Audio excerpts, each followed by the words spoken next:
the city of St. Louis, you're listening to the Don't Push Pause podcast with your hosts, Justin Johnson and Lindsay Reber.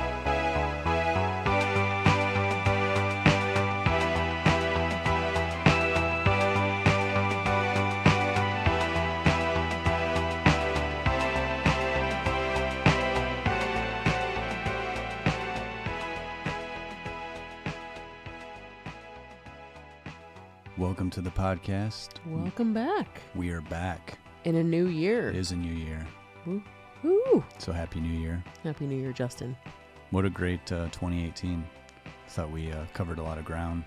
20 episodes worth. Yeah. Kind of all over the map. We're going to keep with that. We're going to change some things around a little bit. Yeah, I think we'll go outside of our 70s through 90s things and maybe delve into a few movies, at least pick of the weeks that are like 60s and get into the early 2000s, 60s, but not get too crazy. Yeah. We're still keeping with our normal You're not going to get a format. 2010 out of us. I mean, I don't want to shut the door on that, but I'm just saying. But no, it's been great. Thank you for listening. So this episode, it was a little bittersweet. It is. With the passing of Penny Marshall, we decided to do a full-blown Penny Marshall tribute episode. Why not? She's a So- pretty iconic woman. Yeah, so we're going to do somewhat what we normally do. We'll make our main feature film of discussion A League of Their Own. But for our picks of the week, this time we're going to do like a filmography, and we'll talk a little bit about each of Penny Marshall's films outside of A League of Their Own. The ones that she directed. She did quite a few where she was an executive producer, but we'll probably just focus on the ones that she directed. We'll also have a brief bio on Penny Marshall, let you know who she is. Do you know who she is? Yeah. You should. So that'll be fun. And then we'll also, as always, do our Murray moment. So I think we picked A League of Their Own as our main feature because, one, I think we both feel like this is Penny Marshall's strongest film as a director. And she's got quite a few, but this one in particular, I feel is, her most heartwarming and most involved story. And I think probably got the most acclaim and probably the most memorable of her career. Though I'm a big lover of Big, I think this one probably is one that maybe people remember the most. I think so. Yeah. I mean, I think people remember Big for specific reasons, and it's a great movie. It's fun. It's great. But I think A League of Their Own is a better film. Yeah. All throughout. So what are we going to be talking about as far as The League of Their Own goes? Oh, man. Well, we're probably going to hit on a little bit of the actual story of the All-American Girls Baseball League. I think it was also the All-American Girls Softball League, and then it changed a few different times, but pretty much sticks with All-American Girls Baseball League. For those that don't know, this was based on a true story, and it's pretty true to the original story as well. Yeah. So we're going to talk a little bit about the history of a little behind the scenes action, the cast, and what kind of a movie is this? What do you consider it? Sports movie? Period piece? I think it like toes the line of all these, and it functions really well in all aspects of those genres. Mm-hmm. And kind of I'll definitely mention all the reasons why I love it, I'm sure, all throughout the discussion. Well, before we get started with the first clip, could you tell us, Lindsay, what is A League of Their Own about? So, A League of Their Own is the story of the first season of the All-American Girls Baseball League. And we are set up with the main story following two sisters who enter the league, and kind of the training process, how they get into the league, training process, everything that kind of goes into that, and the first season that unfolds before them. It should also be said that while this movie is talking about something that is completely true and happened, it is still a movie, so it's still fictionalized, and we have to think about it like that. And every time, not just with this movie, but you watch anything that's based on a true story, there's always going to be parts that are fictionalized because you have to make you have to condense time. yeah, into an hour and a half or 2 hours. It's impossible to fit all of the factual truth into something that's Right. like, it's impossible. Well, we'll go to our first clip from A League of Their Own, and we'll talk about it. What are you looking at? Yeah, what are you looking at? Nothing. Right, nothing. All these girls gonna be in the league? You wish. You do wish. They're gonna have 4 teams, 16 girls to a team. That's right. 64 girls. Yeah, what are you, a genius? You know, they got over 100 girls here, so, some of yous are gonna have to go home. Yeah, sorry about that. Come on, Doris. Those people are jerks. What do you man. mean some of us? Do it.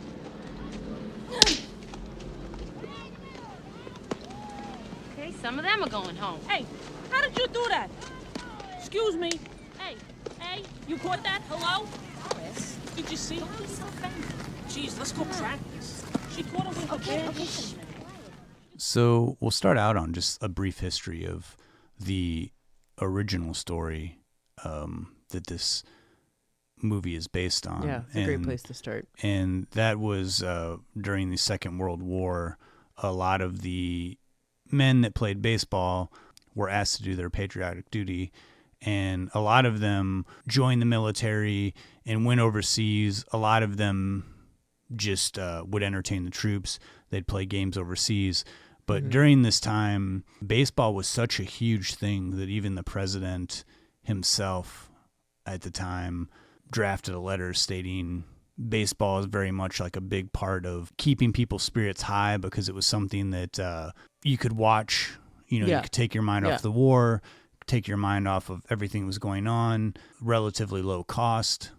And They didn't actually shut down the men's league. they did correct? not shut down the men's league, And technically. They don't say that in the movie, but Right. they allude to that's what's happening. But in reality, that did not happen. But in the movie, it's a fictionalized, like a Hershey's chocolate type character. But in real life, it was you mean the guy that establishes it and has the sort of like the wherewithal to say, let's start a women's league, Sure.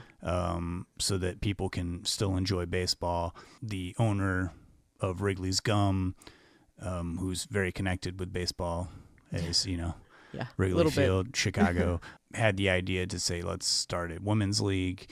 Let's keep the games going. And sort of the idea too is that they could, when some of the men were gone or when there were away games, they could, because a lot of times they had these stadiums where the away games, nothing was happening, no money was being generated, so they could use the women's league to play during the away games, fill in the gaps and get people in the seats, keep people watching baseball, keep people interested, keep people's minds off the war.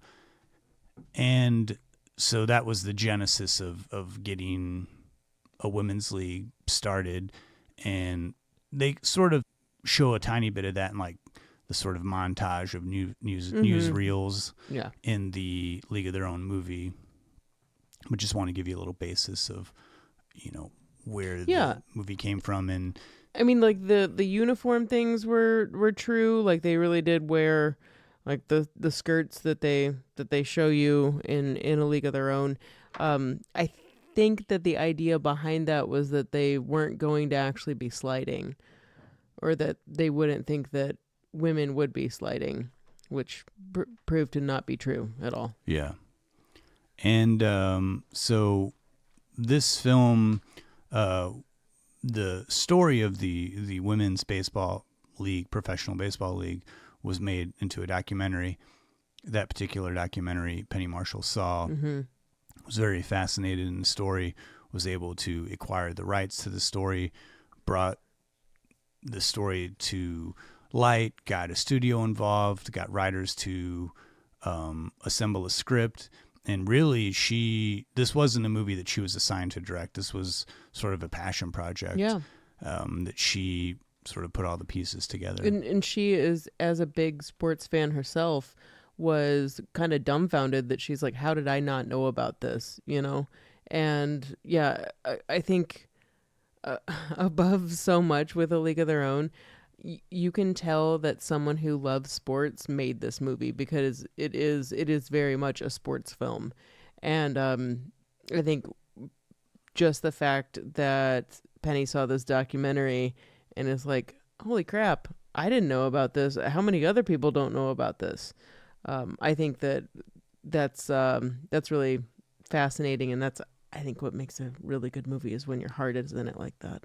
Yeah, and we kind of said this in the beginning, in the intro, that this movie does skirt several genres. You know, it's a period piece, it is a comedy, it is a drama, it's also a biography, it is also a sports film, and it really does capture all of those genres equally and tastefully.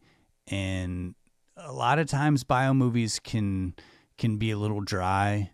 The acting can be a little rough, and this was a movie that seemed like it was definitely assembled with love and respect and trying to really delve deeper than just getting the story across of what happened during this time period, but actually getting into some characters. Really, I think that you really feel for the characters in this film. I think that you really get a sense of the period in which this film took place. But again, like you said, it's very much if you like sports and if you like sports films, you get a lot of that feeling. It's one of the best that comes out, and it really, really does capture that really nice, that essence. For me, one thing about A League of Their Own that I love the most, if we're making like sports films, I'm never going to say like, yeah, I love sports films or I love bio movies or period pieces. There are 3 genres I'm never going to say I am the biggest fan of that. But what I think is so cool about this movie in particular is that it's not necessarily like it's one person's particular story and their, the honest journey of like what this one actual true to life person went through, because the All-American Girls Baseball League or All-American Girls Softball League or whatever name changes it went through, it ended up being the All-American Girls Professional Baseball League. This was a real thing, and it went on for 10, 11 years. And how do you tell that story in 2 hours? There's so much there. So I think with A League of Their Own, what's so cool about it is that it takes different types of women, or the main character of Dottie Hinson, which is Gina Davis, is kind of a mixture of a few different people. The same thing with Jimmy Dugan, Tom Hanks's character. Everybody in it is maybe based off of somebody or 4 different people, or maybe they are a fictional person, but there were single moms. All of these different types of women that got involved with this. I think that it's telling a true story, because maybe it's not, maybe there wasn't an exact Dottie Henson, but there were women like Dottie Henson. And I think that that's one of the coolest things about this movie. I love biopics, don't get me wrong, but this one's just a lot of fun and is a good vehicle to tell a story that's so expansive. This is a story that could have easily gotten lost. So it's equally fascinating to me as a period piece that it shows a different side of American life and American society before the 50s. Yeah, that's very, very true. A League of Their Own really does confront sexism in a lot of different ways. Putting women at the forefront and bringing, just the fact of Penny Marshall having the guts to make a movie that's basically an all-female cast about pretty much all-male sport. Like, that's pretty gutsy. In a relatively unknown story. Yeah, exactly. Like, I'm sure that when this came out, people didn't realize that it was actually a real thing. And that's to say that you can't disregard the impact that this movie had. This was a huge film. Movies nowadays every weekend make $100 million, but in 1992, for a mostly female casted film by a female director, to make $100 million plus at the box office and to garner audience acclaim, critical acclaim, all across the board. This was like a massive Hollywood success story. And that's something that really can't be talked about enough. I mean, it was sort of unheard of at the time. I think that in some ways it kind of forces people that maybe wouldn't warm up to a movie like this. Okay, not to be totally like gendered here, but a sports movie is going to probably cater to dudes more so than anything. But this movie, because of Penny Marshall, because every movie she's ever done offers some type of like warmth to it and kindness. I think it forces you to examine that and forces you to see that. I think the one scene, and Justin, you and I talked about this before, was I didn't think about this, but you did, because you were saying, well, I'll just say it, the scene where there are tryouts and one of the girls doesn't know if she made the team or not, and it's because she can't read. And she's being pressured, like, what, just look up there, see if your name's up there. You can't read it, or, get out of here if your name's not up there. And she just looks lost. And it's so emotional. We should also say that is a Cusack, so related to That's right. John and Joan Cusack. What it is one of the team members comes up and goes, honey, can you read? And Justin, you were saying that, like, maybe that wouldn't have dawned on a man to walk up there and ask another man if he can read. Yeah, I don't think that there would have been as much of a caring, not just caring, but like an intuition to think that was the case. Yeah, and I think that's what this movie does so well, is that it makes it just kind of forces you into that idea of thinking about a sports movie with a heart. And a lot of sports movies have heart, but this just has a whole other layer and depth to it. Yeah, I agree. I think this is a special movie that really, again, does tie all those genres together and works so efficiently. So we'll go to another clip from League of Their Own. We'll come back. We'll talk about the cast and a little bit more about Penny Marshall's involvement in the film. I'll tell you what I'll miss. What? Well, I miss the girls. I miss you, kid. Me? Yeah, how many sisters do you think I have?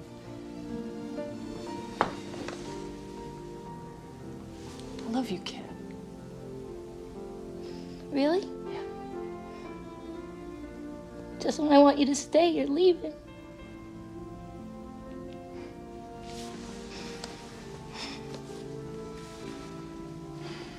Well, thank you for getting me into the league, Daddy. You got yourself in the league. I got you on the train. Play great. Like you. Stay in touch, you hear? Come home every once in a while. If you don't, I'm gonna come back here and hit line drives at your head, okay? Go on. I love you. And you are gonna miss this. I don't care what you say. So we talked a little bit earlier about Penny Marshall's, how she put this movie together. I mean, she was definitely involved from its infancy, but I know you've recently been reading the Penny Marshall book. Yeah, her memoir. You had a little bit of insight on sort of the behind the scenes of going right before production, sort of before we get into talking about casting. There was some casting decisions that were made that got switched around. Can you talk a little bit about that? Yeah, totally. So, and what is the book that you're reading up? The name of it? So yeah, it was a Penny Marshall's memoir entitled "My Mother Was Nuts."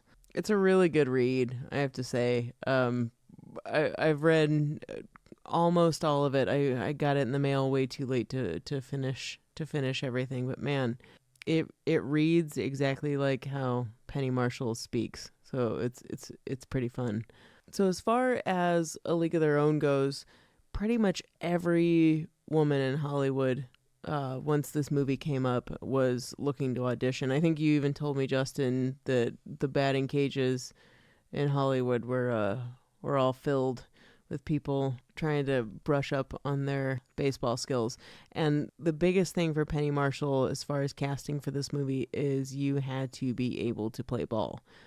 She didn't want anybody that, again, going back to being a sports fan, she didn't want anybody that couldn't hit, couldn't play, wasn't trainable, anything like that. And there were quite a few casting, things that started out differently and ended up a different way. She really wanted Demi Moore there for a little while, and I'll let you look up the for the Gina Davis role. Yeah, for the Gina Davis role. And she got pregnant. And Penny, I heard her say this a couple times, and she says it in the book too, and she said it in interviews, that she literally got effed out of the part, which I just think, which is very Penny Marshall to say that. But Demi Moore had the role until she got pregnant. Sean Young, from Blade Runner and many other movies, was also up for that role too. Another person who auditioned and who sent in an audition tape of her playing ball, and I think that she wasn't the greatest, was Marissa Tomei, but Penny really liked her as an actress and wanted to use her, but I think she wasn't maybe one of the best. She'd been learning how to play ball on the set of My Cousin Vinny with Joe Pesci. Many, many, many other people were up for this role. And actually, the role of Gina Davis didn't come in until way later. That role was originally for Deborah Winger. I'm a big Deborah Winger fan, kind of grew up with the woman. I mean, let's see. Justin, you want to help me out here? An Officer and a Gentleman, Legal Eagles, one of my personal silly favorites. Even a later one that I love, this movie called Eulogy that she was in. I mean, Deborah Winger's been around the block. Black Widow, great movies. Anyway, Deborah Winger had the part that Gina Davis had of Dottie Hinson. And I want to say that, not Laurie Metcalf, Laurie Singer, geez, what's wrong with me right now? Lori Petty. Thank you. Lori Petty, thank girl, was already cast as Kit. And if you think about it, Deborah Winger and Lori Petty look way more like sisters than Gina Davis and Lori Petty. That was an easy fix, just, dye Lori Petty's hair. Anyway, so Deborah Winger was cast in this role, and she, I think, was pretty well far into the game until Penny Marshall happened to read an article where Madonna said, she was looking to do more movies, and Penny says in an interview, she had one good movie and one not so good. So she thought she'd give her a try. She had to make sure first, of course, that she could play ball and that she could do this role. She needed a dancer for the part that she envisioned for Madonna. And so Madonna, I think she was like on her way overseas to do press for Truth or Dare, I believe. And she stopped in New York to do a quick test, basically to see if she could play ball, if she could fit the part. And Penny Marshall was told that Madonna's trainable, and that's all that she needed. So Madonna got signed on, and with that, Deborah Winger was like immediately, Penny said it just pissed her off immediately, and she was just like, what kind of movie are we making here? You want Madonna involved now? And pretty much, I don't know Deborah Winger's side of this, but she dropped out after that. So Gina Davis was recast, and she could play. She looked like a ball player, and I mean that's that for the. And I think with Tom Hanks, she had, she had worked with him obviously on Big, and he was kind of coming off of some. Not like, a couple of bombs, yeah. And Tom Hanks was kind of looking for something to not reinvent, but to pull him out of his slump, to use a baseball term there. And this movie certainly did that. I think you brought this up. We were talking about this off the mic. You were saying just the presence of Tom Hanks and what people view of Tom Hanks as this sort of like very nice, respectable, upstanding gentleman. Seeing him in a unlikable role, immediately with the fact that it is someone like Tom Hanks, you are a little bit less put off by him being so unlikable in the beginning. And I do think it works, and I think it works to the movie's favor, and I do think it works to Tom Hanks' favor. And I think that is a big part of why you grow to love him in this role. Because I think if you would have taken somebody who played more scumbaggy roles that you're used to being kind of scumbaggy, you wouldn't quite, you'd already be sort of put off like, oh yeah, this guy is a total, a-hole or whatever. But Tom Hanks, no one was really used to seeing him in this kind of role. So I think that was a really smart move by Penny Marshall and Tom Hanks. Yeah, I think this is another movie where we have an ensemble cast and everybody really is kind of pitch perfect. And I can't say that I'm a huge Rosie O'Donnell fan for a lot of movies that she's done over the years and in the 90s, but I think that she really shines in this movie. And I think her strengths of being sort of the more gruff, outspoken character like really works for this movie. This is what kind of sparked their friendship. She and Penny Marshall. I mean, they went on, after this and did like some Kmart commercials together, but then they were bosom buddies after this. But Rosie O'Donnell really, like, she to me is like, and I play softball now in a co-ed league. She is like the quintessential baseball player to me. I think that her reactions when she's on the field, she is such a good, she plays a baseball player very well. Yeah. And I have got a tremendous amount of love for Lori Petty. Yeah. I feel like Lori Petty was never given quite a fair shake in Hollywood. Mm-hmm. And I think she really holds this movie together. She really drives the Gina Davis character. I mean, I know that they're sisters in the movie, but she really, her excitement for doing this, like she sees the opportunity and she seizes that opportunity. And we do see this dichotomy, this interchange of characters where Gina Davis's husband is off to the war. She doesn't see this the same way. Like Lori Petty's not married. She sees this as an opportunity to break free from her everyday life, where Gina Davis is sort of just buying time, waiting for her husband to come home, even though she's got more skill and physical talent than Lori Petty does for the sport. And I think there really is a lot of good play. I think that this is a movie that could have easily gotten caught up in their relationship, but I think it like really knows where to show those moments of family and interchanging relationships and the difference between the two, and makes you care for both characters and makes you care for the team more.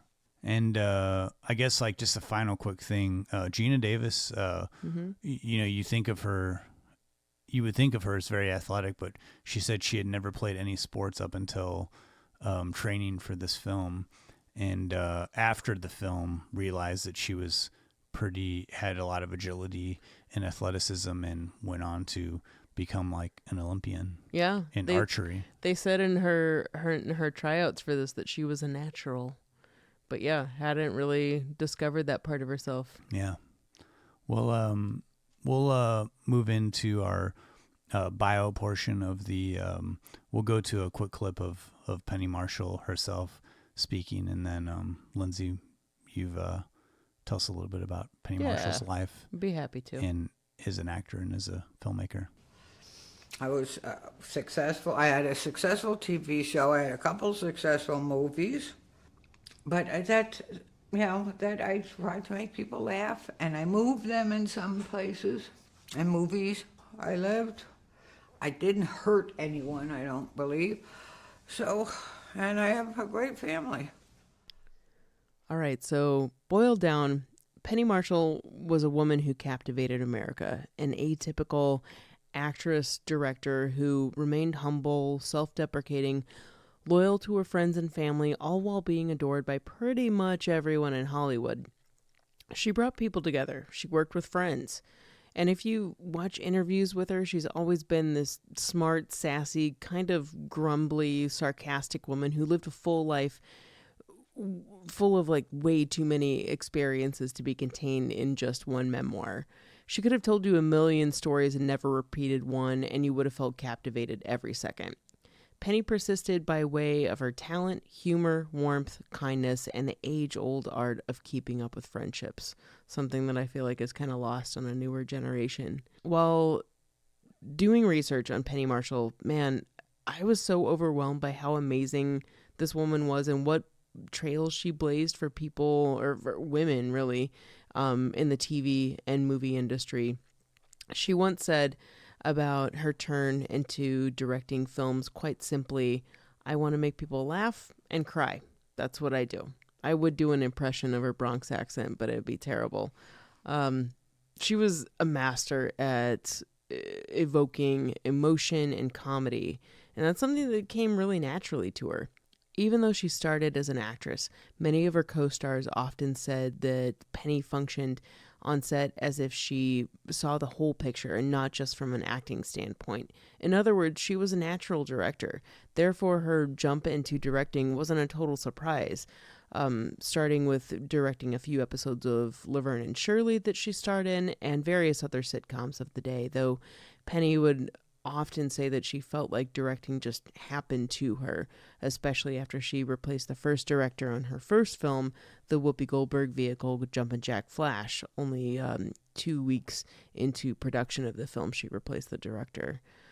She had a career in television since the 1960s, always playing brazen women, something that she would say was out of desperation for wanting to establish herself. The woman experienced a charmed life, and she knew it, but she also worked for it. She never took her connections for granted at all. An Italian girl from a working-class family in the Bronx, Penny was the youngest of 3 kids. Her mother, a dance teacher who didn't really take kindly to her tomboyish, sports-loving nature, while her father was an industrial filmmaker. And Penny's remarked countless times that her parents really didn't have the happiest relationship.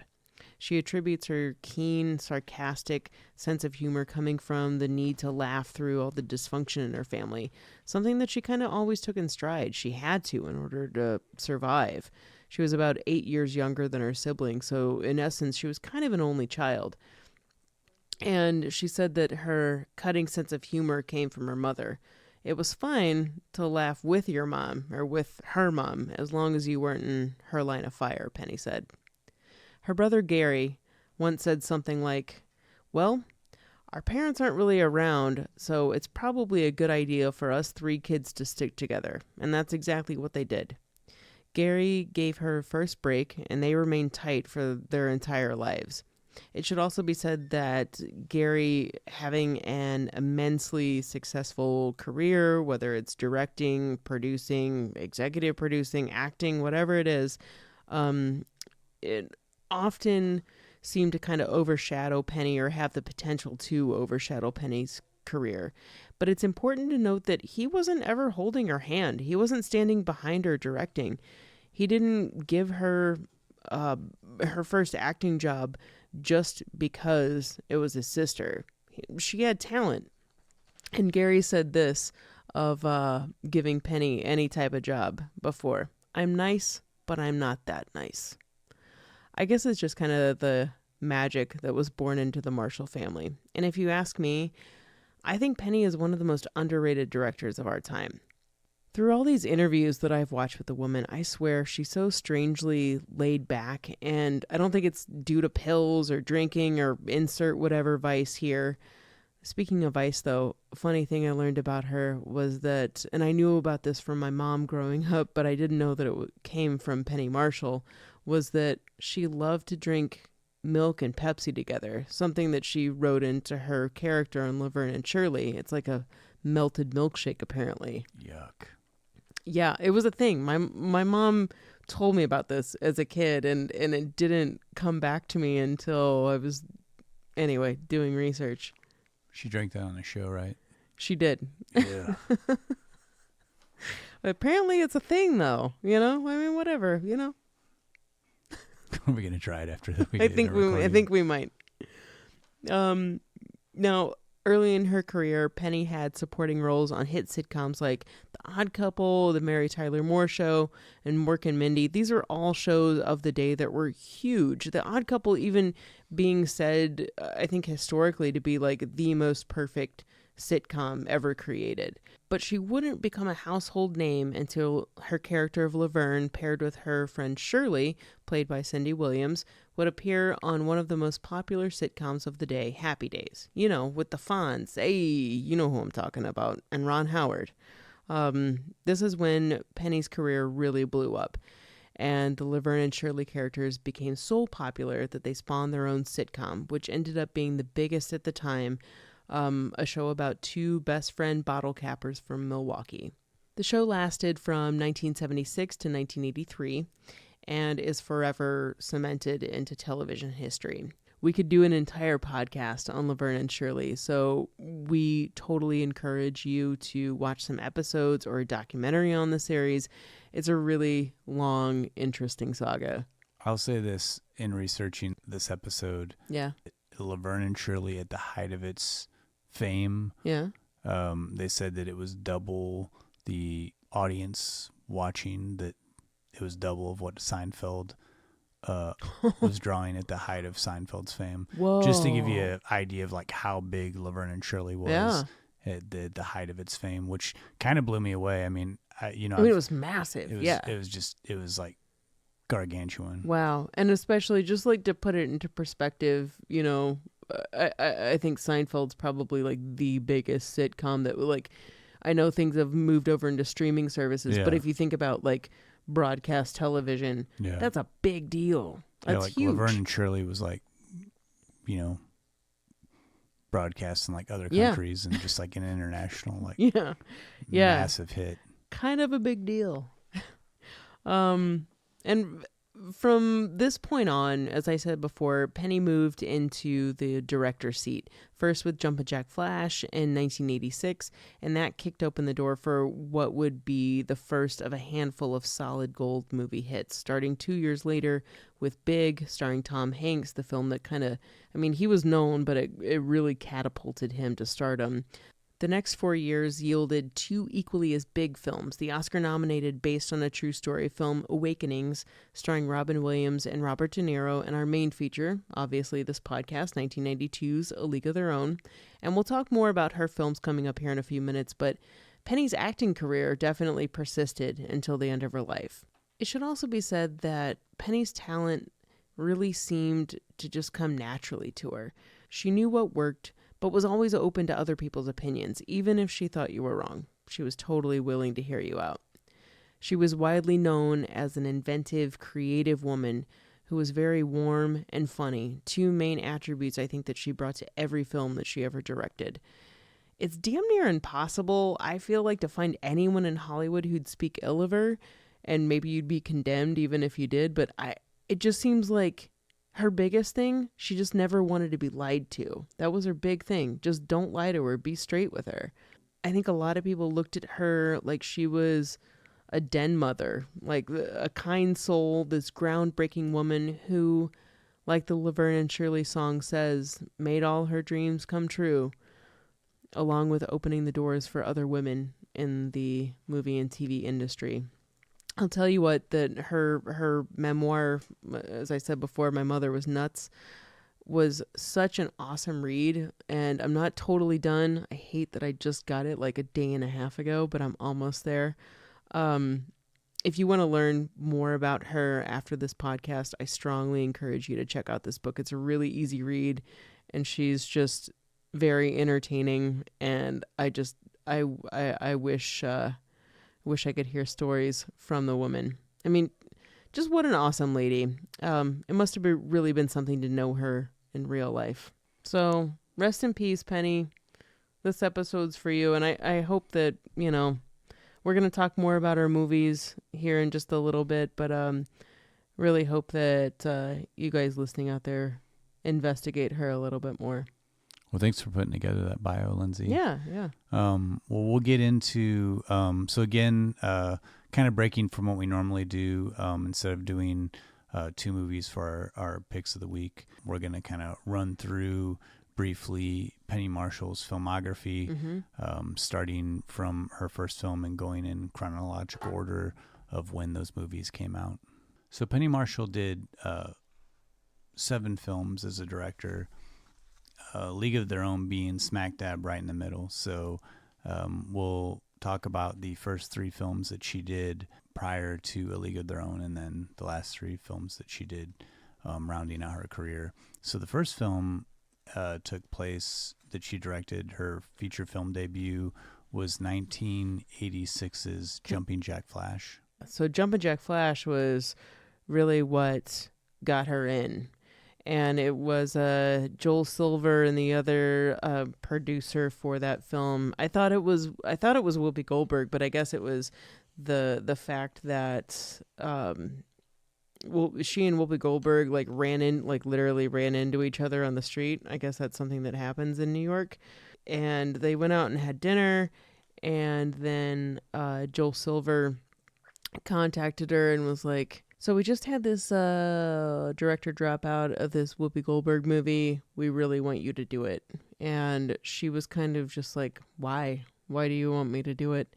And she said, sure, but also with the idea that everybody kind of knows that she didn't go into it mincing words or saying, or with a chip on her shoulder or anything like that. She went into it saying to the crew, to everyone involved, to Joel Silver, saying, I'm probably going to need you for some things. Gary, brother, I'm probably going to call upon you for some things. I'm probably going to reach out to my friends and ask for some advice. Because I know, like in her book, she says, I felt like I took a graduate level film class in 3 days. Okay, we'll just set it up real quick.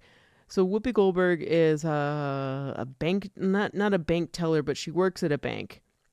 And so she, along with, 25 other people, are sitting in a room behind their computers. And for one reason or another, some British guy hacks into her computer and is like, I need your help. And this is when the 80s when this you is... didn't get a lot of instant messages in the 80s. It's exactly. Think about it like an instant message, except it takes over your entire computer screen and you don't have any other chance. You can't do anything else except reply to this person. So this guy is like, I need your help. And she's like, who are you? Blah, blah, blah. Let's form this relationship via text message before it was text message. She gets involved in espionage, I would say, some type of thing to get this British agent out of harm's way and get him back to America. It's not like the greatest plot ever of a movie, but I think that it was mainly... It was a movie that was like, let's put Whoopi Goldberg in a movie and capitalize on her stand-up career, which is great. I love Jumpin' Jack Flash. My mom loves Jumpin' Jack Flash. Our mutual friend Melinda loves it. Like there are plenty of things to draw out of this movie that are funny. It's not necessarily because the writing's so incredible. It's because of Whoopi Goldberg. It's if you like Whoopi Goldberg, you're gonna like Jumpin' Jack Flash. Yeah, and I think that Penny Marshall knew, she was at least aware enough, maybe insecure in her directing abilities. She was at least aware enough to see where she would falter or where the script would falter, that she needed to do some things to make sure that this movie still worked. And one thing that she mentions in her book, and I totally noticed it, and it couldn't have been a coincidence, but I noticed it rewatching it, was that there are so many comedians in this movie, and watching it now, you're like, oh, hi, John Lovitz. Hi, Phil Hartman. What's up, Michael McKean? like all of the Carol Kane, like all of these people, and that's what Penny did. Was she was like, I need some help, so I'm gonna call up all my friends and be like, do you mind being in this movie, because I need background people to make sure that the comedy, even if I'm failing or something is failing in this movie, I need background people to make sure that there's still comedy going on in this. And while I don't think it's, the most amazing display of someone's, directorial capabilities, I like Whoopi Goldberg. I like 80s Whoopi Goldberg movies like this and Burglar are like really funny to me, but it's not like a great film by any means. I think Penny Marshall was able to mine out as much comedy was possible in this script, and Whoopi Goldberg, like the same thing with Eddie Murphy too. Like, you put this stand-up comic in kind of like a subpar movie, the movie's dependent upon that person. Yeah, I think the comedic talent of somebody can only carry a movie so far. Yeah. And this was certainly, I think, for a first film, it got kind of battered by critically and box office wise, was not a strong start for Penny Marshall. And was also not what she kind of, the movies that she chose after that were not like this is not her type of movie to do. And I think too, like any director who's not a director, who's a writer-director, someone who's like singularly like, I have a voice, this is like, I'm making the movies, I'm writing the movies that I want to make. Penny Marshall was not that director. But I think that she did have a particular sense and style and gravitated towards particular stories. And I think Jumping Jack Flash, she cut her teeth, and then moving into her second film, like you kind of start getting that sort of Penny Marshall vibe of the stories that she did gravitate toward, even though she didn't write the scripts. So then after Jumpin' Jack Flash, 2 years later, we move into 1988's Big. Which was her first collaboration with Tom Hanks, who at the time was very much known as a comedic actor. He was nowhere near the box office draw as he is today. Mm-hmm. Big was very much a bigger break for him as it was for Penny Marshall as a director. It being the first film by a woman director to gross $100 million at the box office, which was actually like a pretty big amount of money to draw for just a comedy in general. Yeah, I think it ended up being like 150 million at the all said and done. Like worldwide. Yeah. And Big is definitely, I think, where we're starting to see a glimmer of like Penny Marshall's style in these kind of stories that she gravitates toward. Big came out at a time there was a very quick flash in the pan trend of these sort of body swap movies, a la Vice like versa. a Freaky Friday type situation where an older person and a younger person swap bodies. Their brain is in the older person's brain is in the younger person's body, and vice versa. And there was vice versa, like father, like son, like father, was like Dudley son. Moore like father, he was like in son? like Father, like son with Kirk Cameron. Right. They're 18 again with 18 again with George Burns. But Big took on, I think where Big strengths are is in the script, where it wasn't necessarily a body swap movie like these other movies where it focused on one character and it was just a character who wanted to be big.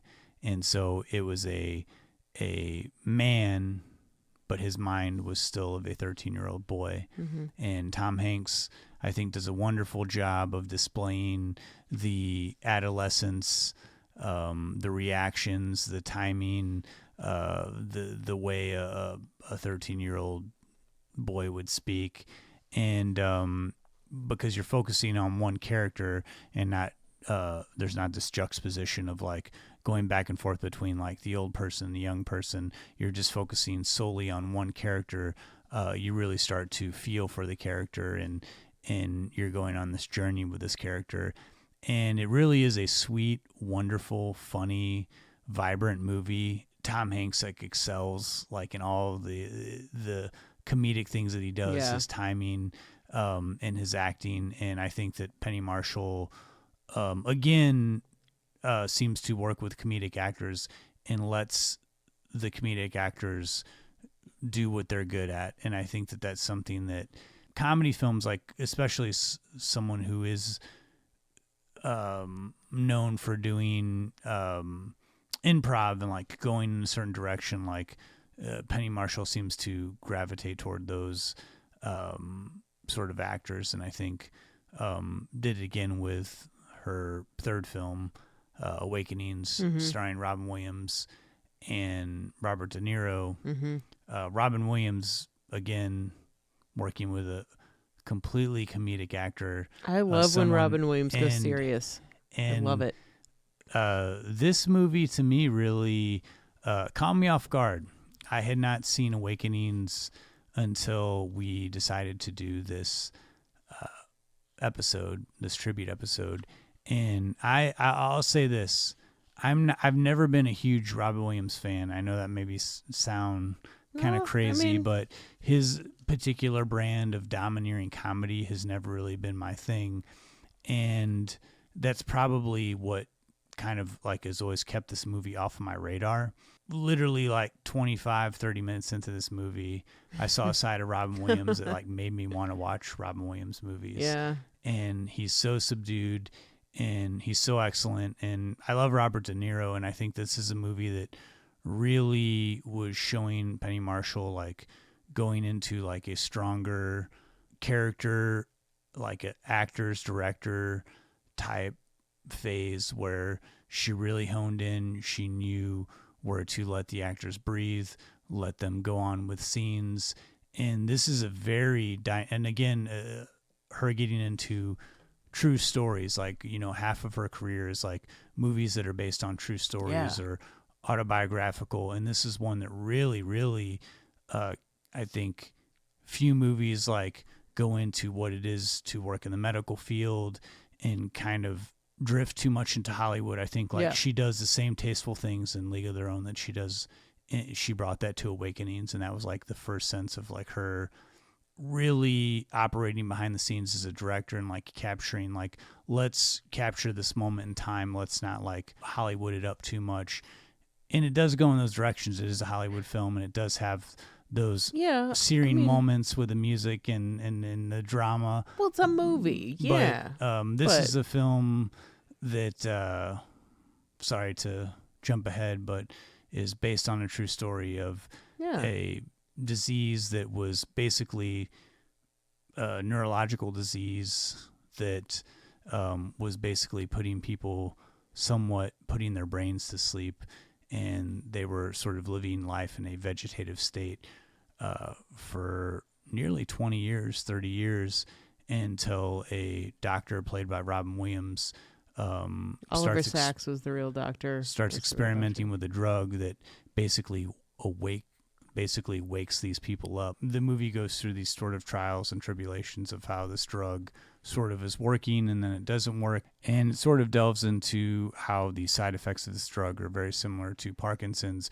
which is what the initial spark was to administer the drug, because it was used for Parkinson's, but it actually causes like stronger Parkinson's symptoms in its patients, and eventually the patient goes back into the state that they were when they were first administered to the hospital. And it is a very sad tale. It really took an emotional toll. Oh yeah. But I cried multiple times in this one. But I think this was like a really high mark for Penny Marshall. You know, Big was, like we said, like a big commercial hit.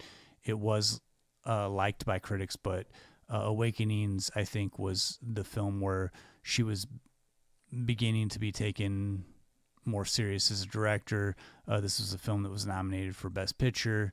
Even though she didn't get a Best Director nomination, I still think that, like, as far as like Hollywood was concerned, as far as audiences were concerned, this was a very serious film. This was a very like well loved and critically lauded movie. And you know, with this one, the no one wanted to touch this script. Like it went through numerous people who read it, and the studio kept pushing like the love angle, and there's a tiny story in this that really did happen with the Robin Williams character, and who's a nurse who's played by Julie Kavner. You might know her as Marge Simpson's voice. There's a tiny love story that happens only like 2%, I would say, in Awakenings, but that was the aspect that the studio was really trying to push. And Penny Marshall was like, you know what? No, like I see this as more of like a medical mystery and trying to figure out. I mean, Oliver Sacks's journey, just like to me, she was looking at it from the doctor's point of view and from, the book that he actually wrote on this.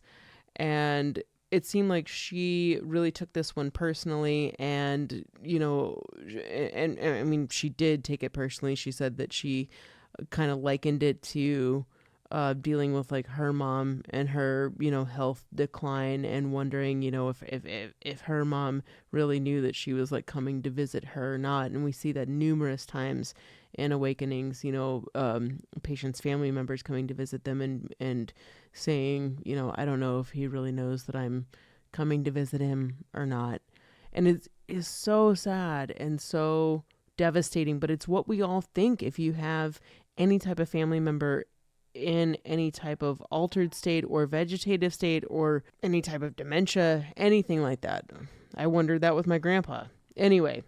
Yeah, this is a very movie. Emotional film. Yeah. This is one that I don't know if I could sit through again anytime soon. But I will say it really had a massive impact on me. With wanting to sit through it again, I could totally watch the movie again because yeah. I think it has, as sad as it is, especially in the second act, I feel like it is way more inspirational than it is devastating or sad. Well, that brings us to A League of Their Own, and I think like we're seeing this progressive journey of Penny Marshall as a director. Her next 3 films after the success of League of Their Own didn't really hit audiences as strongly, and admittedly didn't really hit me as much as a film lover. Her next 2 films to me were not big highlights of her career. After League of Their Own, she was going through some turmoil, but she did do a film released in 1994, which was sort of a comedic drama starring Danny DeVito called Renaissance Man. Here's what I'll say about Renaissance Man. Okay. I feel like Penny Marshall had her heart in the right spot for this one. She knew that it wasn't going to be a giant hit, but she hoped in some way that it would, I don't know, like make people feel good. And I think that over her entire career, if anything, that's what she always strived for, was to, as cheesy as it is, was to like warm hearts and make people laugh. But like, that's what she was good at. Yeah, and that's what she liked to do. I'll say the intentions are there in Renaissance Man. This is a movie that came out in 1994 starring Danny DeVito, who is sort of a down on his luck. He's looking for a job.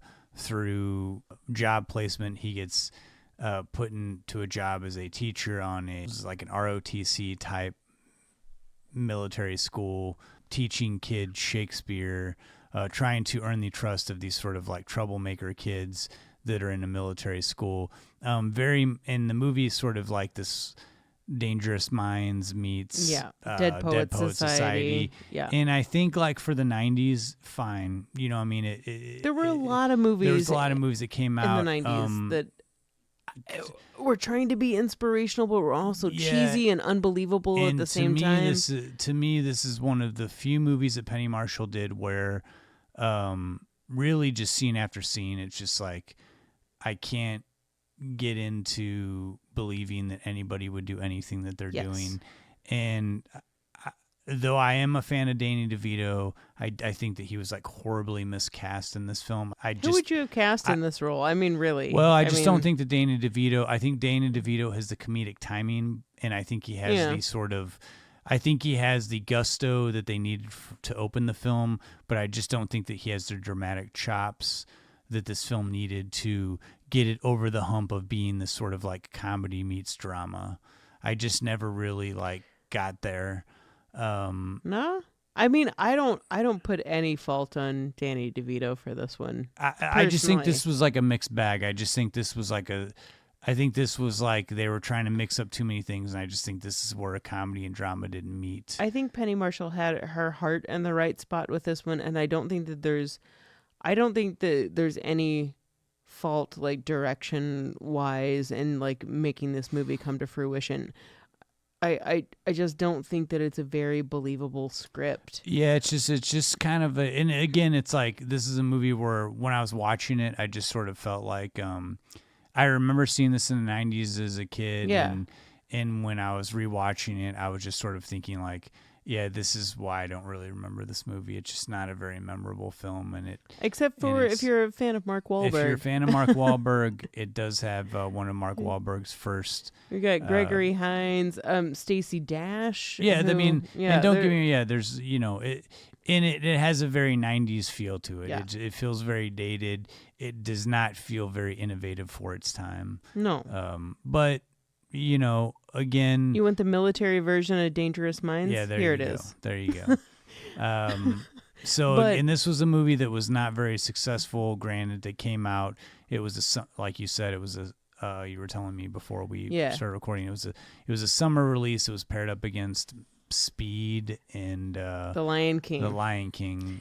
And like Penny said that, had this movie, what she envisioned for this movie was like it comes out while she never envisioned it to be a summer movie. She thought if this movie comes out during, when school's in session, teachers are going to take their kids to see this movie. Yes, totally. Yes, teachers would have. And it would have been a teaching tool. It would have been something to help facilitate some type of dialogue. I get it. And she chose to show this movie in like a kind of like inner city neighborhood because she felt like this is going to be where kids feel the least inspired, have the highest high school dropout rate, and maybe seeing something like this is going to get a good reaction out of them. And at the test screening, it totally did, and it worked.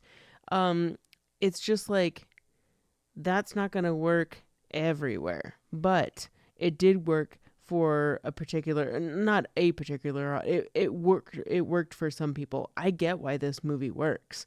To me, Renaissance Man it was probably my least favorite of when, we were going through the filmography and watching these films for the episode. I like to lead into our next movie, and that was a remake of what some might consider a Christmas film, a 40s movie that came out called The Bishop's Wife. And this was a somewhat remake of that film, and that was 1996's The Preacher's Wife, which starred Denzel Washington and Whitney Houston, Courtney B. Vance. And this is a film where Denzel Washington plays the lead character. He plays an angel, and this is a movie somewhat definitely based not in reality. He plays an angel who's coming to help Courtney B. Vance, who's a preacher, who's sort of losing a little bit of his faith in humanity, losing a little bit of his faith in God, is sort of struggling in his faith, and he is married to Whitney Houston, and he's somewhat not really paying attention so much to his marriage. He's not so much involved in her life, and for whatever reason, Denzel Washington, this angel, has been sent to help him it's not really explained while he comes down. It's but absolutely not the explained Lord knows. whatsoever. But he's for whatever reason he's been sent to unwillingly help Courtney B. Vance reestablish some footing in his life. For better or worse. I really do love the moment though where Denzel's like trying to convince Courtney B. Vance that he's like an angel, and he's like, yeah, sure, I'm gonna try to roll up my window right now. Yeah, and I gotta say, this movie starts out pretty strong. It does. It does start out very strong, and as a Christmas film, I think that it functions just fine. But I will say that this movie is very long in the tooth, and probably the last 25 minutes, I kind of like just about tapped out of the film. It could have been 30 minutes shorter. I like this film. It's it's not a bad film. Like I said, is a family Christmas movie. Yes, I think it functions just fine. 1,000% for sure. Outside of that, I don't know that it's one that I'd rewatch or one that I'd revisit. But I do think that it does. I give respect to Penny Marshall for adding her spin on this. I think that for the 90s, it was progressive in a sense that it was a predominantly African-American cast that focused on faith, that focused on religion, that really like spent a lot of time with scenes where they're talking about God and they're they're in not the a church hot topic at the time at all. They're in the church, and they're very much. It definitely explores a world that I think is not necessarily seen in big budget Hollywood movies. Yeah. So I do give it credit for that. I do give it credit for trying being original in that way. But it's a little bit overlong, and then it sort of kind of starts like fighting itself like the last 30 minutes again. I think it could have been shorter, but I do think that there's some nice performances, and I do think that it has a little bit of that sweetness, a little bit of that heart that Penny Marshall offers in all of her films. I think that it's all that. It's all heart and warmth. And Denzel Washington, like I don't know, I'm just charmed by that guy's smile, like everyone is. And Whitney Houston really turns in a strong performance. I know there's a little bit of controversy, behind her time on this film, but it doesn't seem to me like any of that really affected her performance. Penny Marshall didn't really seem like it affected anything in her performance. And I mean, the pipes on the woman are wonderful too, obviously. But as a story, I've seen this movie.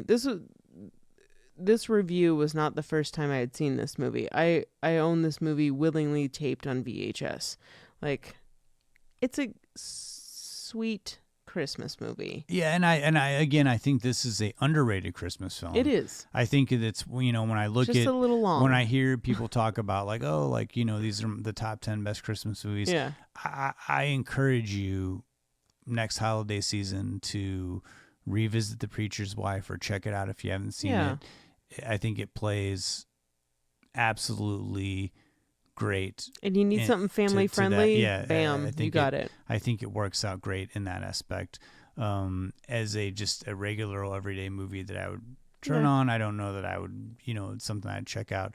But I think that, again, it's I'm glad that this wasn't the absolute tail end of Penny Marshall's career. She did put in one more film, and that was 2001's Riding in Cars with Boys, starring Drew Barrymore, Brittany Murphy. And honestly, this was my first time watching this movie, and I feel real lame for saying that. And it's not that I didn't know. I very well knew the cover of this movie. I knew who was in this movie. I knew who directed it. I just never actually sat down and watched it. And I really, really enjoyed this movie. And I know that Drew Barrymore is either kind of a hot or cold button on that one. I'm always a fan of Drew Barrymore, but I also understand why, maybe you can not be a fan of her too. But the story... This is a true story as well, autobiographical. It is a true story based on a book. Yeah. And again, Penny Marshall picking up that true story. I think she's superb in telling stories that evoke emotion and that require you to give part of yourself or to empathize with the main character. And with this story in particular, which is about a girl that gets pregnant at an early age, has a kid, and she decides to marry baby daddy who comes out as a heroin addict. This is something that is not one, not an uncommon story. Two, not lighthearted at all. But I think if you are going to make a comedy drama about something like this, because I mean, how are you going to make heroin addiction funny? Like, you're not. It's not a funny thing. But I think if you're going to have somebody do it, Penny Marshall would be the person to do it. You go through the heartache, you go through, it's almost just like the kind of tempered version of what it must be like actually to go through this experience. Yeah, I enjoy this movie. I won't say it's not without its faults. I like this is a movie that I thought Penny Marshall was the right director for this movie, but I thought that the drama and comedy were like fighting each other so much in this film that it felt kind of uneven. And it is a movie that jumps around in the timeline quite a bit. And Drew Barrymore, because she does, this was when she was a bit younger. They just couldn't really make her look older, and she does. I think that this would have maybe been better again, like I said with Renaissance Man, like maybe a different actor in the lead role. Actor. But I will say this movie really did hit me hard, like emotionally. And I think this is a movie, depending on how you grew up, like, it's going to pull on particular emotional strings, especially like if, you came from a single parent background. I think this does a really good job of portraying the struggles of somebody trying to make it, who has aspirations outside of just being a parent, but is not getting help from their spouse. And that's where I think the movie does a really strong job. It's the other half, the other side of the film where the main character, played by Drew Barrymore, is older and her son is older, where doesn't quite get there for me, but I still feel emotional connection to it. I still think it's a good movie. I still think it's one worth checking out. I think it's a great bookend to Penny Marshall's career. I think too, Steve Zahn, I think, is like a fantastic comedic actor. Oof. I don't think he's ever, really gotten his huge break. But our second Steve Zahn movie, we talked about Reality Bites in episode 3 or 4. And he's always had a very comedic drive to him, and I think that Penny Marshall really finds a way to show, again, comedy and drama hand in hand, and mine a little bit about each of those, so that you're still laughing but you're also crying. Yeah. And he's really fantastic, and this is one of my favorite performances that he's given. Him playing the husband, heroin addict to Drew Barrymore, and really puts in a couple heart-wrenching scenes whenever the older son, I was gonna say, when they have a reunion together. I hope you were gonna bring that up. Yeah. But I think, again, it makes a great bookend to Penny Marshall's career. I think that Brittany Murphy, just want to say, was great in this film too. Brittany Murphy's fantastic. Also, too, want to say that I think Penny Marshall would would agree with what you said about this movie jumping around. It was something that bothered her about the script, was that she felt like it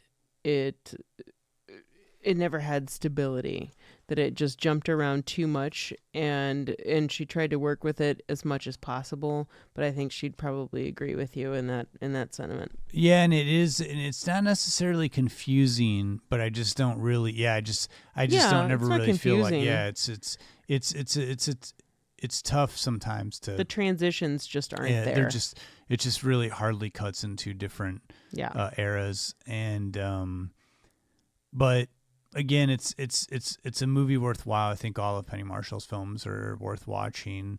I think all of them share the same thing, that they are trying to be warm and trying to make you feel something. So there you have it, the filmography of director Penny Marshall. Hope we gave you a little bit of insight into each of those movies. Again, I think as a completist, I want to see these movies. I enjoyed the 2 weeks of just like spending time with her filmography and kind of seeing her growth as a director. Yeah, as much as we always want to stick to the format of doing picks of the week, I think as far as being an episode to Penny Marshall, going through the films that she took the time and effort that she put into to see where she started and where she ended up. She was truly, you know what, Justin? I think she was a Renaissance woman. Wow. Well, we'll and sticking with our format, we'll go to something that I'm sure you're all familiar with, and that is our Murray moment. Oh man, get ready.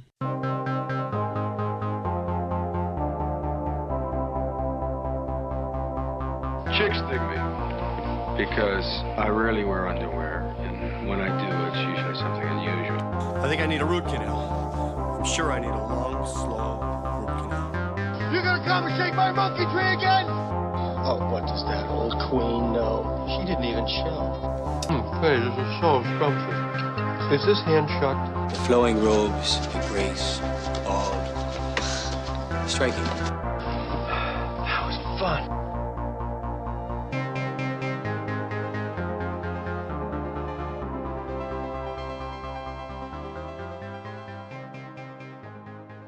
This Murray moment is a little different than usual. I'm about to tell you about a moment in TV history that some want to forget, others are scarred by, but most kind of remember it as, I don't know, with some sense of fondness, Penny Marshall included. I promise I won't do this often, focus on just an event that our Murray brother was only a part of, but this is a monumental moment maybe not all of you have heard of. Only a short month after Billy joined the season 2 cast of SNL and was looked at as the new guy, the creator of SNL, Lorne Michaels, wanted to do something different. He wanted to change a pace and maybe to give the cast of Saturday Night Live a fun time out of the New York studio with, they'd become familiar to this. This is like a vacation almost, is what he was thinking. So Lorne marched into the head of NBC programming with a seemingly brilliant idea. Let's take the cast to Mardi Gras. What a great idea. It also happened to coincide with a giant gap in the NBC primetime schedule during the February sweeps week. Penny Marshall and Cindy Williams of Laverne and Shirley, that we've already talked about, were going to be in New Orleans. Henry Winkler of Happy Days was going to be the king of the parade, and Lorne knew he could get them involved. And Eric Idle of Monty Python, of the Monty Python troupe, was also wanted to be involved, so things were kind of falling into place. But no one really thought about the logistics of actually pulling this one off. And while Lorne was warned about possible problems, he also had the mayor of New Orleans and the police force acting that they were more than stoked about the show coming to town and just repeating no problem to everything that Lorne brought up. Well, all the production staff arrived about a week before Mardi Gras to get a lay of the land. They were supposed to figure out how to skip all around the city in the middle of tens of thousands of drunk people and produce this 90-minute live program. Well, Billy Murray, Gilda Radner, John Belushi, Dan Aykroyd, Jane Curtin, New Orleans hometown boy Garrett Morris, Lorraine Newman, and Buck Henry all arrived a few days before the festivities began. They all visited with Garrett Morris's family, had a home-cooked meal, something that everyone agrees ended up being the best part of the New Orleans experience. And of course, the SNL boys also lived it up with the locals, who were very, very free with giving away all the booze and cocaine possible. The ladies of SNL, from what I can surmise, were staying holed up in their hotel rooms. And when someone like Gilda would leave her room, she was donning a mask so no one would actually recognize her. This was really the first public outing for the troupe, doing signings at a mall, meeting people face to face, barely any or no security at all. And maybe Billy and the boys were cool with this, but Gilda, Jane, and Lorraine were kind of freaked out, on top of being totally nervous about actually pulling off this live show. And the on-site production staff was kind of going through a lot too. Writer Marilyn Miller was down for the count with 104 fever. Main writer Alan Zweibel was going through a breakup, heavily medicated, and Gilda was emotionally helping him through that whole thing. While another writer, Tom Schiller, who you might have heard me talk about in a previous Murray moment, He's the guy who did the never before released to the public Billy film Nothing Lasts Forever. He was going through his own emotional mess, and to top it off, senior SNL advisor Dick Ebersol was dealing with relationship drama that later ended up in divorce shortly after this episode. So, as you might guess, actually writing these skits for the episode once everyone was actually in town kind of seemed like a burden. Lauren had scouted out where he wanted the skits to take place, but nothing had actually been cemented and written, and everything had to work within the confines of the terrain. A few minutes before they were set to go live, the senior production assistant confessed to Lauren that she was completely terrified. Lauren responded by saying that he had just vomited, actually out of nervousness. During this moment, 10 minutes before they go live, the production van loses power. The dressing areas for all these not ready for primetime SNL players, who are about ready to make their primetime debut, I might add, were just dropping off costumes at each site that they were getting ready to film. It's not like they had a place to actually get into costume. So all these Mardi Gras drunk onlookers were trying to grab an eyeful of the actors getting undressed. So the windows had to be blocked out with lemon pledge in order to stop all of these looky-loos trying to get a sneak peek. And here's where it dives just a little further down. Jane Curtin and Buck Henry were set as the MCs of the whole thing, overseers of the Mardi Gras parade, the two pillars that Lauren could cut back to should anything go wrong. But they were having a whole myriad of objects thrown at them, even including a human pyramid of drunkards trying to climb their way up to where Buck and Jane were seated, and had writers actually pushing them off with their feet. It was, I can't even imagine this scene. The actors set up to do the antler dance sketch. Just look it up. I'm not even going to describe it. Had become another target for partygoers who were drunkenly throwing bottles and hard objects at him. And being a hometown guy, Garrett Morris was meeting the mayor of New Orleans to receive the key to the city or something like that. But he was also faced with a problem. A masked, really creepy rando guy emerging from the crowd and darting straight for the camera before he was grabbed and pushed aside. And in a sketch with Gilda playing her legendary old lady reporter Emily Latella, she was misunderstanding Billy, who was playing this riverboat captain who Emily Latella understood as a liverboat captain. At the end of this sketch, Gilda was mobbed and groped by a group of dudes trying to cop a feel. One guy, one friggin' jerk, even shoved his head up her dress. Garrett Morris threatened to leave the show due to a prominent sketch of his being cut due to time and everything going wrong. John Belushi locked himself in his hotel room because after 48 hours of straight partying, he kept saying he wasn't going to get enough screen time in the episode, which wasn't true at all if you actually watch it. And where's Penny Marshall fit into all this?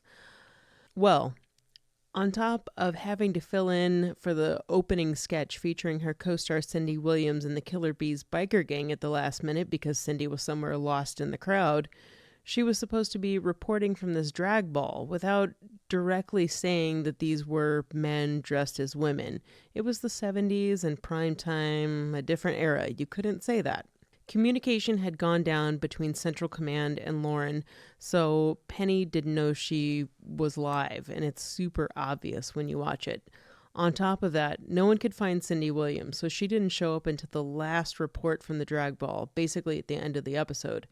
Penny said she wasn't even mad. She was just happy that Cindy had arrived and she wasn't left to fend for herself anymore. Honestly, though, Penny's part is the most hilarious to me. Coming in a close second is Billy, Danny Aykroyd, and Cindy Williams in a sketch about an all-nude dance bar. In this sketch, you can catch a 3 years prior Billy doing what would become his Carl Spackler impression in Caddyshack, but now he's just a topless bar owner. I can't tell you how much I really love seeing this, like knowing what this character would actually grow into. The biggest thing during this episode was the Mardi Gras parade never actually showing up, despite the apparent careful planning between Lauren and the Mardi Gras organizers. But it was Buck and Jane ending the entire episode with saying to each other, "Well, Shall we tell them, Buck? The parade has not been delayed. It never existed. That's right, Jane. Mardi Gras is just a French word for no parade. And with that, the episode closed out. Well, the SNL Live from Mardi Gras episode was a complete and total disaster. But looking back on it now, it was also an amazing feat. Everything went wrong. Everything possible went wrong.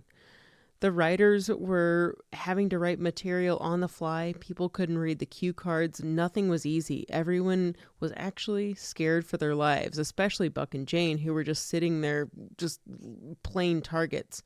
But they all survived. Billy had a really silly sketch where he was a pirate and got in like a dueling match with Gilda. Like, it's cute if you like them. And I think Garrett's prominent sketch that he was upset about, which was a Roots sequel, was pushed to the next in-studio episode. So that got rectified. And at the wrap party, everyone was just kind of relieved it was over, even if it wasn't the most shining moment in SNL history.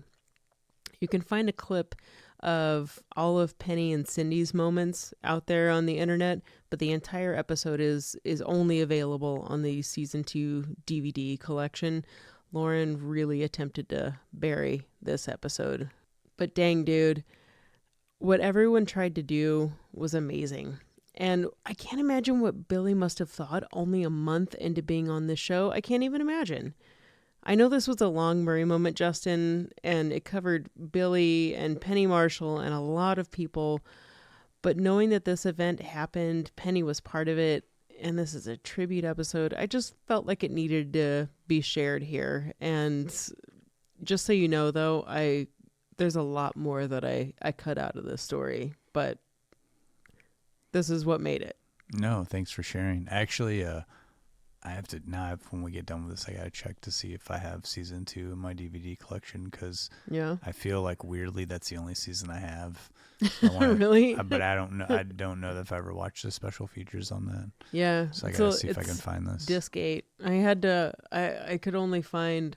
I kind of put this off for a while because I knew I was gonna do this one, and I figured I could find the episode somewhere because the first 5 seasons are on Hulu, and yeah, it's not anywhere. You can find Penny Marshall and Cindy Williams, but the whole episode, whew. I mean, it's fun if you like SNL and you like watching things go terribly wrong, but it's rough. When nice work wrangling Penny Marshall into a Murray moment. I mean, she hung out with all those SNL guys. She was tight with them, especially John Belushi. Well, we should probably wrap things up. This one's going a little bit longer than we normally go, but that's okay. It is. We had a lot of ground to cover. Penny Marshall had a long, illustrious career. Man, that woman. Was there anything you wanted to add to League of Their Own or Penny Marshall before we close things out? You know what? With A League of Their Own, I didn't really realize this until recently, that when we see the Gina Davis character older, and even and even her sister Kit older, especially the Gina Davis one, I always thought that was Gina Davis in like old lady makeup, and was always like, wow, that is some great makeup. They did an amazing job.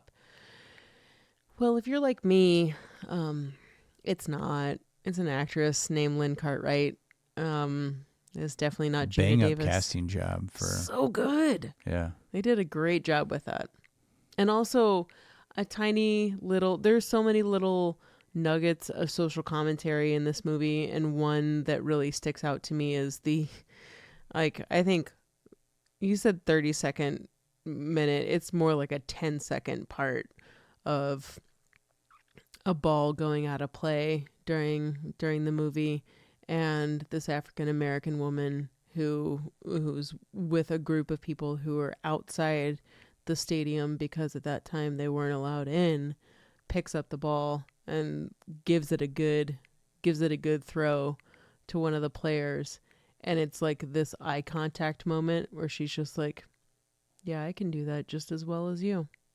just that moment of social commentary without actually saying it. Like there's not enough time. There's not enough time in this movie to explore a lot of things. But that gives it that just extra like jab to let you know what time period you're in and what's going on. You've got the war, you've got racism, you've got sexism. There's a lot of stuff. It's not a great time period, even though we look back on that era and if you're not white. Yeah, if you're not white, and it's especially not a white man, but yeah, not white, things are a little different. Anyway, I love that part, and it's very, very short, but it's worth looking out for. Just, I guess, final thoughts. A League of Their Own, again, I think it's Penny Marshall's strongest film as a director, but I do think that she is an underrated director, and I think that she does gravitate toward like a particular quality of story, and I think she's very smart in enlisting comedic actors and people that she knows that she can trust, and she's put out some really great movies, and I think that as far as like the history of Hollywood is concerned, and especially with women directors, is one that will go down as being one of the more innovative and powerful directors in Hollywood. Yeah, no doubt. I just want to say I hope you guys have enjoyed this episode. I hope that we boiled it down for you guys, and if anything, seeing how much we appreciate Penny Marshall and the work that she's done, and as an actress, as a director, as a producer for that matter too. The woman's always had her heart in the right spot, and I truly believe was a great, fantastic person, and we really did lose someone, an original creative mind when Penny left us late last year. We'll close it out there. Thanks again for checking this episode out. Next episode, we will go back to our sort of regularly scheduled programming. We're going to kick off the next episode for the new year, sort of paying tribute to how we started the episode with a Tim Burton film. We're going to return to Tim Burton for the start of the new year with his third film, the 1989 movie. It's 30th anniversary of Batman 1989 with Michael Keaton and Jack Nicholson. It is the 30th anniversary. And I think a good time to talk about that movie, because really outside of the superhero genre, there's not too many movies coming out these days. So, not too many movies that look like that original Batman either. So we'll talk about Tim Burton's Batman. As always, if you're following us on social media, you can find us on Instagram, Don't Push Pause Podcast, Facebook, Don't Push Pause Podcast. You can always check out our website, don'tpushpausepodcast.com. Comments, suggestions, we welcome it. Yeah, if you want to email us directly, don'tpushpausepodcast@gmail.com.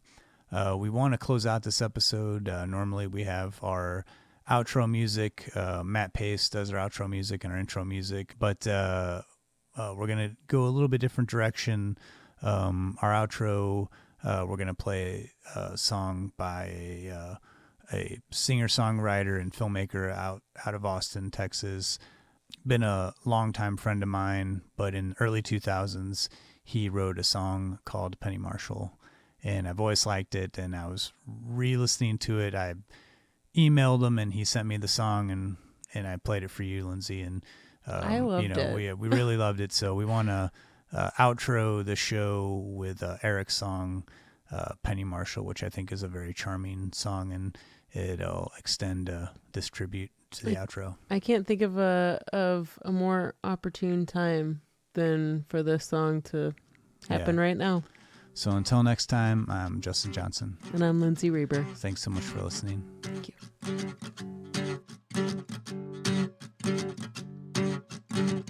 Born Carol Penny Marshall in the Bronx on 9/15/42. With nothing ever handed to her, she had to work for what she wanted to do.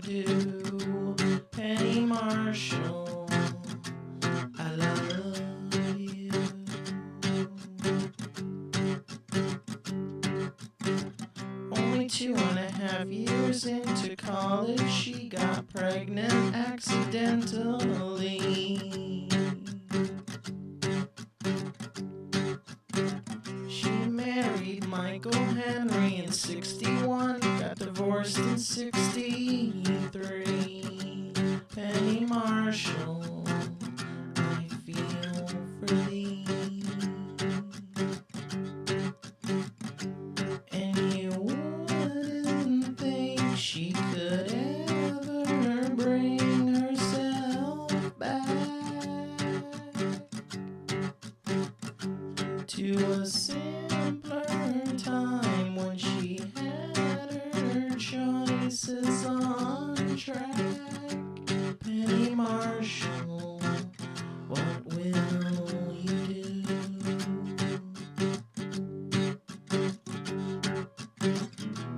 Then came her brother Gary with a call.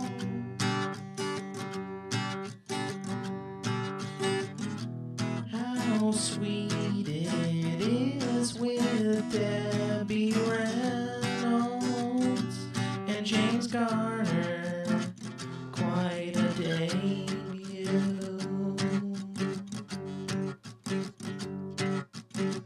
Happy days, what a break, playing Fonzie's girlfriend, they'd know her as Lover.